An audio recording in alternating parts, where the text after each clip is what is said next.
Warga bergotong royong menarik satu truk yang terguling ke dalam jurang sedalam 10 meter di Desa Bendi, Kecamatan Buairawan, Ogan Komering Ulu Selatan, Sumatera Selatan.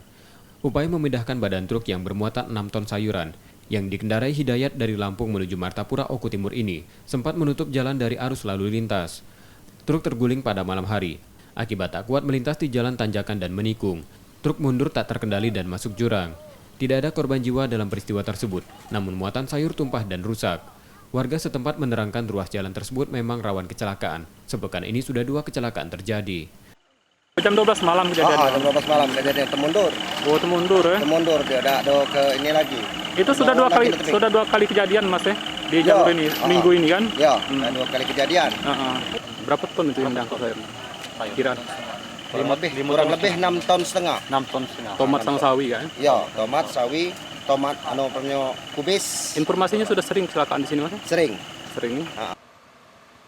Ruas jalan provinsi di Oku Selatan rawan kecelakaan, selain sempit dan menikung. Di lokasi ini juga minim rambu peringatan. Setia Budi, Kompas TV, Ogan Komering Ulu Selatan, Sumatera Selatan.